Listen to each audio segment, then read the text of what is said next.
മലപ്പുറം കുറ്റിപ്പുറം ദേശീയപാതയിൽ നിയന്ത്രണം വിട്ട സ്വകാര്യ ബസ് മറിഞ്ഞ അപകടത്തിൽ കോഴിക്കോട് പെരുവേൽ സ്വദേശി വൈഷ്ണവ് മരിച്ചു. പരിക്കേറ്റ 20 പേരിൽ 3 പേരുടെ നില ഗുരുതരമാണ്. അപകടത്തിന്റെ CCTV ദൃശ്യം ജനം ടിവിക്ക് ലഭിച്ചു. ഡ്രൈവർക്കെതിരെ മനഃപൂർവ്വമല്ലാത്ത നരഹത്യയ്ക്ക് പോലീസ് കേസെടുത്തു. രാവിലെ 10:45 അപകടം. തൃശൂർ ഭാഗത്തു നിന്നും കോഴിക്കോട് ഭാഗത്തേക്ക് പോവുകയായിരുന്ന സ്വകാര്യ ബസ് നിയന്ത്രണം വിട്ട് ഡിവൈഡറിൽ ഇടിച്ച് തല കീഴായി മറിഞ്ഞു.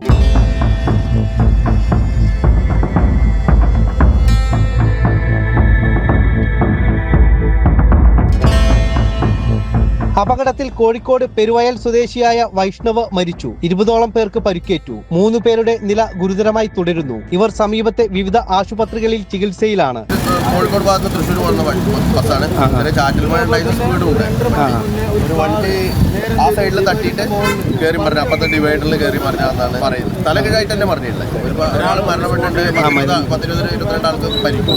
സാധാരണ ഇവിടെ അപകടം ഉണ്ടാകുന്ന മേഖലയാണോ?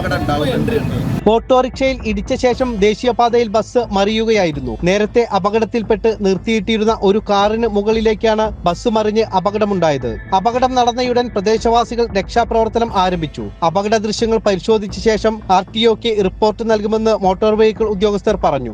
റോഡിന്റെ കൺസ്ട്രക്ഷന്റെ എല്ലാം വിവരങ്ങൾ ശേഖരിച്ചുകൊണ്ടിരിക്കുന്നുണ്ട്. അത് റിപ്പോർട്ടാക്കി കമ്പൈൽ ചെയ്ത് RTO മലപ്പുറത്തിന് കൊടുക്കും. മലപ്പുറം എന്താണെന്നുള്ളത് റീസൺ നിങ്ങളെ അറിയിക്കും.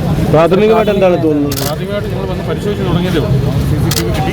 ഇനി വാഹനത്തിൽ നിന്നുള്ളത് അതിൻ്റെ ക്യാമറ വർക്ക് ചെയ്ത് DVR കിട്ടണം. അത് പോലീസിന്റെ കസ്റ്റഡിയിലുണ്ട്. കിട്ടണം പോലീസിന്റെ. അത് നോക്കിയതിനു ശേഷം മാത്രമേ തീരുമാനത്തിലെത്താൻ പറ്റൂ. അപകട സ്ഥലത്ത് മുൻ മിസോറാം ഗവർണർ കുമ്മനം രാജശേഖരൻ, കോട്ടക്കൽ MLA ആബിദ് ഹുസൈൻ തങ്ങൾ തുടങ്ങിയവർ സന്ദർശിച്ചു.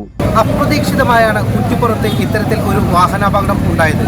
അമിത വേഗതയും ഈ അപകടത്തിന് കാരണമായെന്ന് പ്രദേശവാസികൾ പറയുന്നുണ്ട്. പക്ഷേ സ്ഥിരമായി അപകടം ഉണ്ടാകുന്ന ഈ മേഖലയിൽ ഇതിന് ശാശ്വതമായ പരിഹാരം വേണമെന്നും പ്രദേശവാസികൾ ആവശ്യപ്പെടുന്നു. കുറ്റിപ്പുറത്ത് നിന്നും ക്യാമറമാൻ പ്രശോഭ് കുറ്റിയിലിനൊപ്പം ശിവദാസ് കന്മനം, ജനം.